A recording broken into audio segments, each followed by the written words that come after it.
భారత్లోని అన్ని ఛానల్స్ ను ఆంధ్రదేశంలో ప్రసారం చేస్తున్న ఏకైక network city cable. Welcome to city cable news. బులెటిన్ల ముందుగా హెడ్లైన్స్. తెలంగాణ కోదాడలో మితిమీరిపోతున్న ఆకతాయిల ఆగడాలు.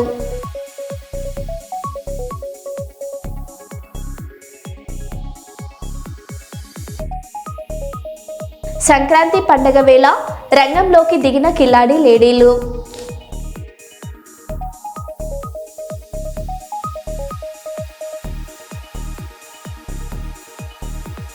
సుల్తానాబాద్ పట్టణంలోని ఎన్హెచ్ఎస్ పాఠశాలలో ముందస్తు సంక్రాంతి వేడుకలు.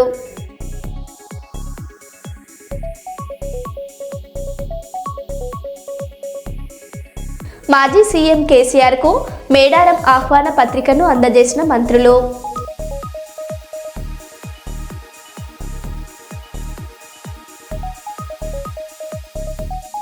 నెక్కొండ గ్రామంలో విద్యుత్ శాఖ ప్రజాబాట కార్యక్రమం. ప్రతి వార్డులో విద్యుత్ సమస్యలపై క్షేత్రస్థాయి పరిశీలన.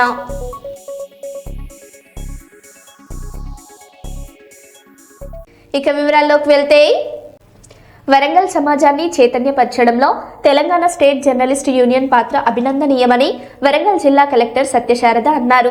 జాతీయ రోడ్డు భద్రతా మాసోత్సవాల సందర్భంగా టీఎస్జేయు ఆధ్వర్యంలో వరంగల్ చౌరస్తా నుంచి పోచమ్మ మైదాన్ వరకు అవగాహన ర్యాలీ నిర్వహించారు. ప్రతి ఒక్కరూ బాధ్యతగా రోడ్డు భద్రతా నియమాలు పాటించాలని కలెక్టర్ సూచించారు. ఈ కార్యక్రమంలో DTO Shobhan, traffic CI Sujatha, police అధికారులు, విద్యార్థులు పాల్గొన్నారు.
ఇలాంటి నినాదాలు, డ్రగ్స్ తో స్నేహం, జీవితాంతం శిక్ష, యువత దేశ భవిష్యత్తు, యువత మన దేశానికి పట్టుకొమ్మ లాంటిది. అలాంటి యువత మొదలు పెట్టారు. అదేవిధంగా వేగంతో జీవితం ఆగం. ఒక చిన్న తప్పు పెద్ద ప్రమాదాన్ని గురి చేస్తుంది. కాబట్టి యువత నషావద్దు, జీవితంలో వెలిగే ముద్దు.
హన్మకొండ జిల్లా బీఆర్టీయూ జిల్లా కార్యవర్గ సమావేశం హమాలీ యూనియన్ రాష్ట్ర కార్యదర్శి కొల్లూరి లక్ష్మీనారాయణ అధ్యక్షతన గ్రీన్ రిసార్ట్లో జరిగింది. ఈ సందర్భంగా గోనె యువరాజు మాట్లాడుతూ కార్మిక చట్టాలను 4 లేబర్ కోడ్లుగా మార్చడాన్ని కార్మిక వర్గం తీవ్రంగా వ్యతిరేకిస్తోందన్నారు. ఈ నెల 11న హన్మకొండలో ఉమ్మడి వరంగల్ జిల్లా కార్మిక సదస్సు నిర్వహిస్తున్నామని, కార్మికులు పెద్ద సంఖ్యలో పాల్గొని జయప్రదం చేయాలని పిలుపునిచ్చారు.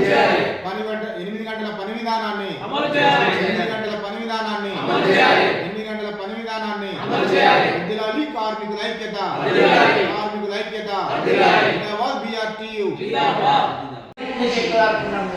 అన్న ఇట్లా టీఆర్ఎస్ సిఐటీలో ఉండి టీఆర్ఎస్ పోయినాక అన్నం ప్రోత్సవంతో అక్కడతో మేము అడగకుండానే పెంచుడు ఒకసారి 1000 రూపాయలు అడగకుండా మా సార్ కరోనా వచ్చిన సందర్భం అడగకుండానే ఎంత ధర్నా చేయలేదు. ఆయన ఒకటి మాత్రం ధర్నా చేయగలదు, నా దగ్గరికి రావాలి, మీరు పని చేసుకోండి, మీ కష్టాన్ని చూసి పేస్తారు. అదేవిధంగా పాపం ఎక్కడ ఉండడం యాభై ఆయన పెట్టిన తిండి మేము తింటాము. మున్సిపాలిటీ కాదు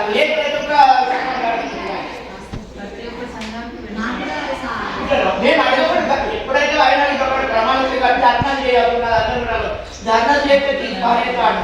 ఆ భయంతో దీంతో ఆ లీడర్లు ఏమి చెప్పేదో పోయేదో వచ్చేది, ఆ బాధ అనుకునేది. మాకు ఒక్కరోజు మేము అక్కడికి పోయి ఇది కావాలని మేము కోరినది లేకుండా మాకు పెంచాడు. ఆయన తింటే తింటాడు. ఇక్కడికి వచ్చిన ఇక ఈగా తిరిగి పెంచే పేరు పెద్దది, ఈ లోపల అంతా బరాబర్ అనుకోవాలి. ఇట్లాంటి మళ్ళీ పోయి ఖర్చు కూడా ఒక్కడు పెరిగింది కూడా ఎలక్షన్ ఈ ఎలక్షన్ పెట్టేదే ఒక్కడు పెరిగి పెద్దది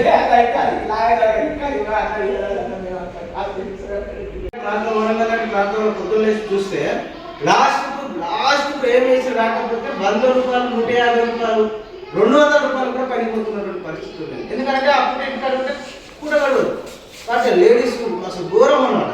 అరే 100 రూపాయలు 150 రూపాయలకు ఎందుకు పోతున్నాం అంటే పోతాం, మరి ఏం చేయాలి, ఇంట్లో ఉంటే 200 కూడా రావాలా అంటే వేతనాలు తగ్గిపోతూ ఉన్నాయి. రోజు పని దొరకట్లేదు, వేతనాలు తగ్గిపోతూ ఉన్నాయి, వస్తు ధరలు విపరీతంగా పెరిగిపోతూ ఉన్నాయి. దాని ద్వారా కార్మికుల యొక్క కుటుంబాలు కూడా రోడ్డు మీద పడేటువంటి ప్రమాదం ఉంది. కాబట్టి దీన్ని ఈ చట్టం కావడం వల్ల మనలాంటి సామాన్య నిరుపేద రేపు మున్సిపాలిటీకి వస్తుంది అట్లనే ఇంకా వేరే వ్యవస్థలోకి వస్తుంది. మొత్తం కూడా అంతా కూడా కాంట్రాక్ట్ వ్యవస్థ తీసుకురావాలి. అసలు పర్మనెంట్ అనేది సిస్టమ్ ఉండద్దు.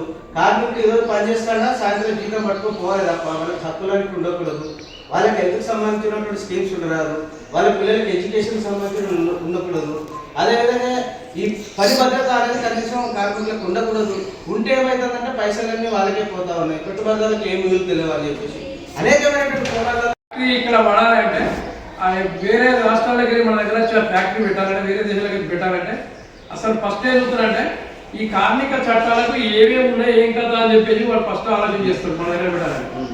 ఆ పెట్టడం వల్ల ఏంటంటే ఈ ఇన్ని కార్మిక చట్టాలు అనేటివి ఉంటే మేము అక్కడ పెట్టలేని కార్మికులకు హక్కు ఉన్నది అని చెప్పేసి ఫ్యాక్టరీ వాళ్ళు అనడం వలన ఆయనకు వచ్చిన ఆలోచన ప్రకారం ఏమంటే ఈ కుదిస్తే ఈ మిగతా చిన్న చిన్నవన్నీ పోయి పెద్ద బహుజన కంపెనీలు నడుపుకోవచ్చు అనే ఉద్దేశంతోనే ఈ మోడీ ప్రభుత్వం మన కార్మిక చట్టాల మీద పడదు ఆయన వచ్చాకని చెప్పి.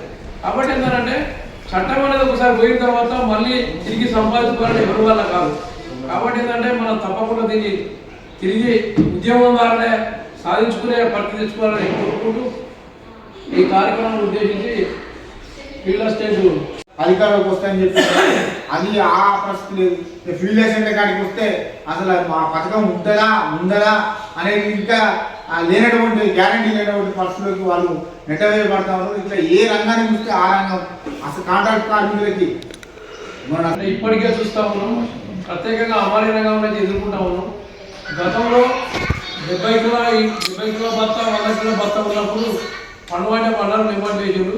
అప్పటికి ఇప్పటికీ రోజుకు చాలా దీనమైన పరిస్థితి. ఈత హక్కు కూడా లేకపోతే అసలు బోనస్ అనేది ఇవ్వాలంటే ఒక్కొక్కరికి ఏర్పరిచే పరిస్థితి ఉంది.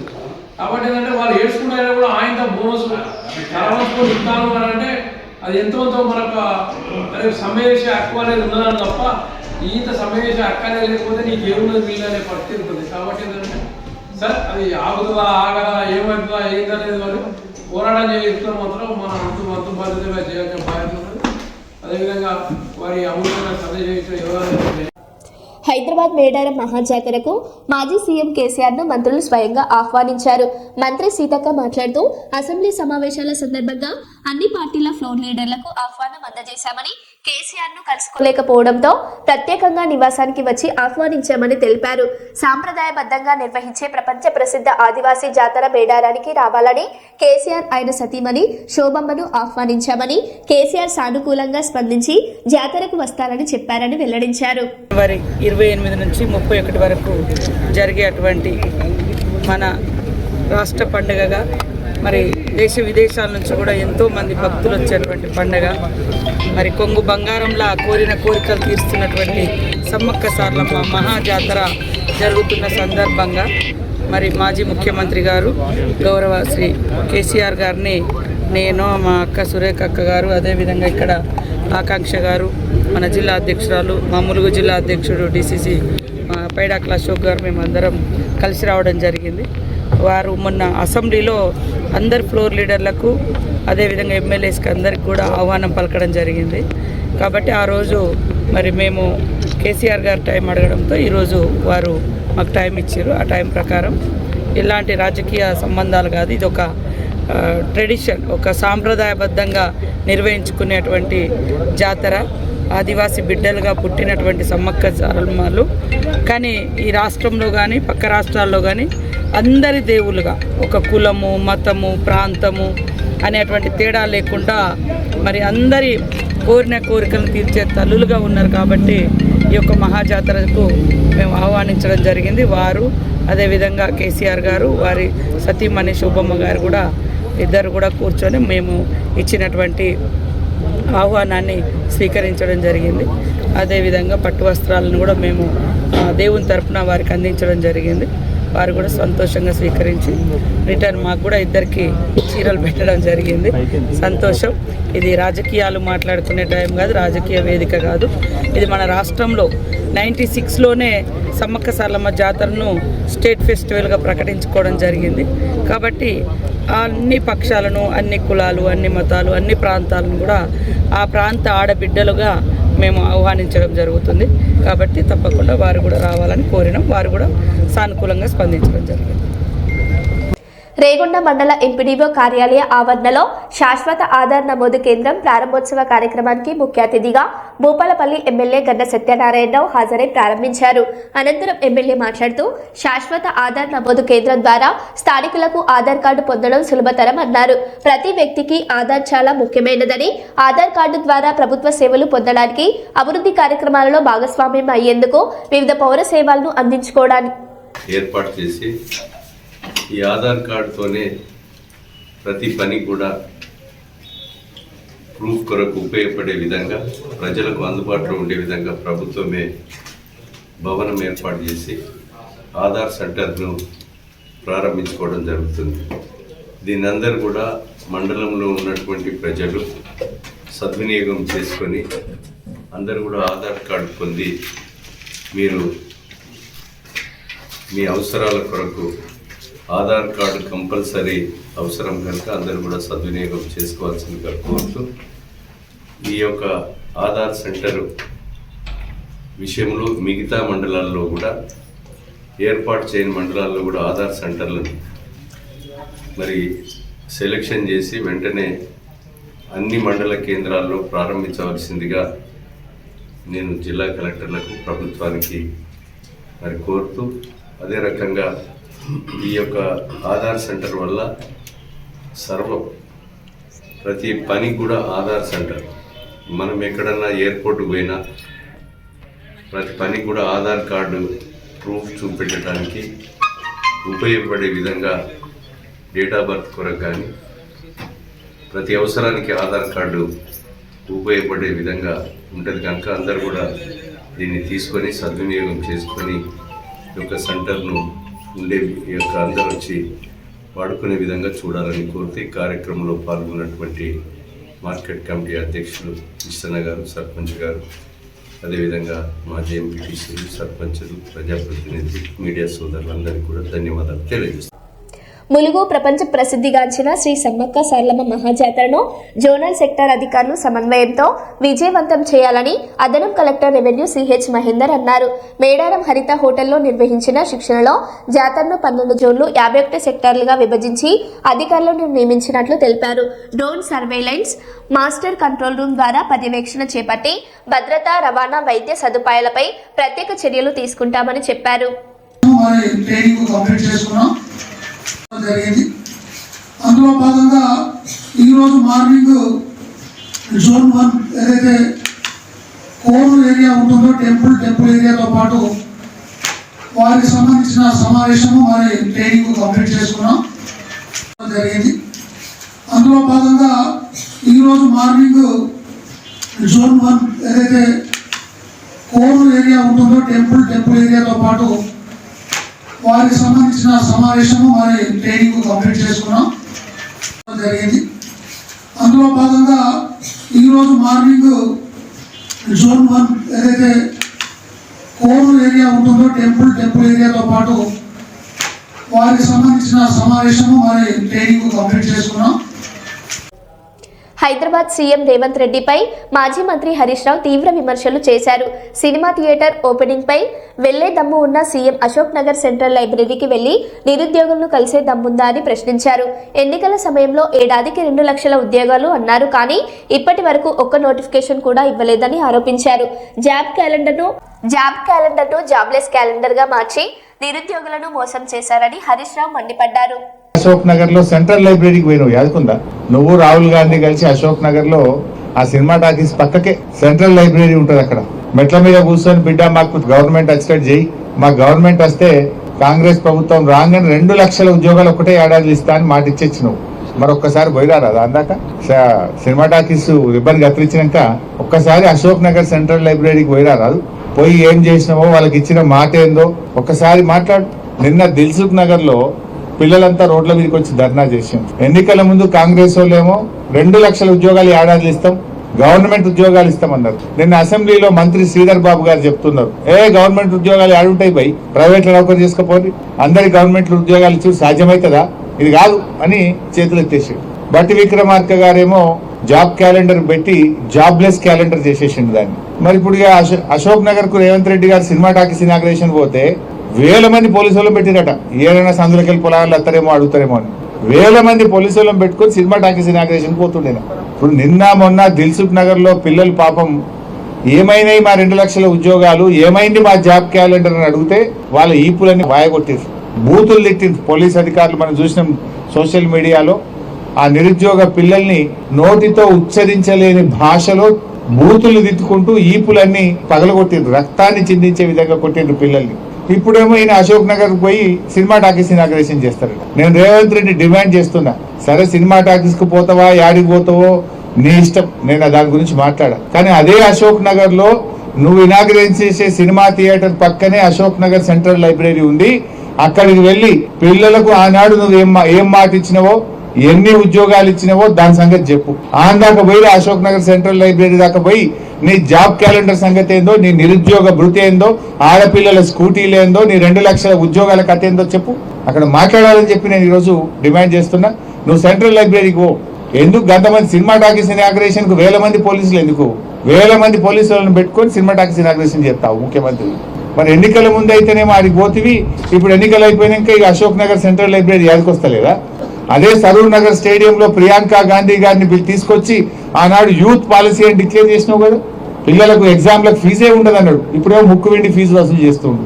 2 లక్షలు పక్కా అన్నాడు, నిరుద్యోగ భృతి 5,000 అన్నాడు, స్కూటీలు అన్నాడు, జాబ్ క్యాలెండర్లు అన్నాడు, బ్యాక్లాగ్ పోస్టులు రిక్రూట్ చేస్తా అన్నాడు. ఇవాళ అన్ని ఎగబెట్టిండు. పోలీసు వాళ్ళని పెట్టుకొని ఇక ముంగట 4 వెనక 4 బండ్లు పెట్టుకొని సాటుకు తిరుగుతున్నాడు. ముఖ్యమంత్రికి ధైర్యం ఉంటే, చిత్తశుద్ధి ఉంటే, నిజంగా నిరుద్యోగ యువతకు న్యాయం చేసిన నమ్మకం ఉంటే నువ్వు Ashok Nagar central library visit చేయి. లేదంటే తోక ముడుచుకొని పారిపోతే నువ్వు నిరుద్యోగ యువతను మోసం చేసినట్టుగా భావించాల్సి ఉంటుంది. హైదరాబాద్ కవితక్కకు బీజేపీ అండగా ఉంటుందని కేంద్ర మంత్రి బండి సంజయ్ స్పష్టం చేశారు. కవితక్కకు హ్యాట్సప్, బీజేపీ తరపున పూర్తి సహకారం అందిస్తామని వ్యాఖ్యానించారు. ఈ సందర్భంగా కేసీఆర్ జబర్దస్త్ రోజా ఇంటికి వెళ్లిన ఘటనపై స్పందిస్తూ తనకు తెలిసిన సమాచారం ప్రకారం ఆ ఘటన కవితక్కకు ఇష్టం లేదని, అయినా కేసీఆర్ వినలేదని సంచలన వ్యాఖ్యలు చేశారు. ఇక్కడ అవినీతి జరిగినా, ఎవరు అవినీతి పాల్పడ్డా, ఎవరు దాన్ని బయట పెట్టినా భారతీయ జనతా పార్టీ వాళ్ళకి అండగా ఉంటుంది. ఎందుకంటే ఇన్ని 3 హయాంలటువంటి నరేంద్ర మోడీ పాలనలో ఒక్క అవినీతి ఆరోపణలు లేవు. కానీ కవితక్క బయట పడుతుంటే మేము సహకరిస్తాం. ఇప్పుడు కవితక్క కూడా ఈ విషయాన్ని బయట ఏం జరిగింది? తండ్రి కాబట్టి రమ్మంటే బిడ్డ పోవాల్సి వస్తుంది. మరి కవితక్క స్పష్టం చేయాలి. ఇప్పుడు నీ కూడా బట్టలు పెట్టిన రోజు ఈ బట్టలు పెట్టిన ఈ దావత్ వెనుక ఉన్నట్టు మర్మం ఏంది? అదే కవితక్క కూడా ఆ రోజు వద్దన్నట్టున్నది. నాకు కొంచెం సమాచారం అయితే ఉన్నది. అది వద్ద దావత్ అదేమద్దు, ఈ చేపల పులుసులు, ఈ రొయ్యల పులుసు మన ఇంట్లో పెట్టుకోవచ్చు వద్దన్నట్టు నాకు తెలుసు. మరి కవితక్క చెప్పాలి. మరి ఆ రోజు వద్దన్నదా, కవిత కూడా పోదామన్నదా, కవితక్క చెప్పాలి. కవిత నమ్మకం ఉంది, ఎందుకంటే బయటపడుతుంది కదా పాపం, ఇప్పుడు అన్ని అవినీతి బయటపడుతుంది కదా. అంబానీ, అదానికి తక్కువ వేతనాలకు కూలీలను పంపించడానికే ఉపాధి హామీ పథకంలో మార్పులు చేస్తున్నారు. దీని వెనుక మోదీ కార్పొరేట్ కంపెనీల కుట్ర ఉందని తెలంగాణ సీఎం రేవంత్ రెడ్డి అన్నారు. ఈరోజు ఉపాధి హామీ చట్టము అమలు జరిగితే గ్రామీణ ప్రాంతాలలో వలసలు ఆగిపోయినాయి, వెట్టి చాకిరి ఆగిపోయింది, ఆత్మగౌరవం పెరిగింది. పని దినాలకు, పని గంటలకు డిమాండ్ చేసి తీసుకునే పరిస్థితిలో కార్మికులు వచ్చిండ్రు, కూలీలు వచ్చిండ్రు. ఇవాళ అదానీ, అంబానీ లాంటి పెద్ద పెద్ద పారిశ్రామికవేత్తలకు అగ్వకు లేబర్ దొరకడం లేదు. కాబట్టి ఈ జాతీయ ఉపాధి హామీ పథకాన్ని గ్రామాలలో రద్దు చేస్తే మళ్ళీ గ్రామాలలో ఉన్న పేదలు వలసల పేరు మీద పట్టణాలకు తరలి వస్తారు. ఎప్పుడైతే పేదలు పట్టణాలకు వస్తారో అదానీ, అంబానీలకు అగ్వకు కూలీలు దొరుకుతారు. తిరిగి మళ్ళీ ఈస్ట్ ఇండియా కంపెనీలకు మనల్ని కట్టు బానిసలుగా చేయడానికి, వెట్టి చాకిరిని అందించడానికి ఈరోజు నరేంద్ర మోడీ గారు జాతీయ ఉపాధి హామీ చట్టాన్ని రూపుమాపే ప్రయత్నం చేస్తుండు. ఇది కార్పొరేట్ కంపెనీలు పన్నిన కుట్ర. ఆ పన్నిన కుట్రను అమలు చేస్తున్నది బీజేపీ, నరేంద్ర మోడీ. ఈ కుట్రను తిప్పికొట్టాల్సిన బాధ్యత ప్రతి పౌరుడి మీద, ప్రతి పేదవాడి మీద ఉన్నది. పేదల ప్రతినిధి అయిన కాంగ్రెస్ పార్టీ కార్యకర్తల మీద ఉన్నదని చెప్పి ఈరోజు మీ అందరికీ నేను విజ్ఞప్తి చేస్తున్నా. మరో బులెటిన్లో మళ్ళీ కలుద్దాం. Stay tune.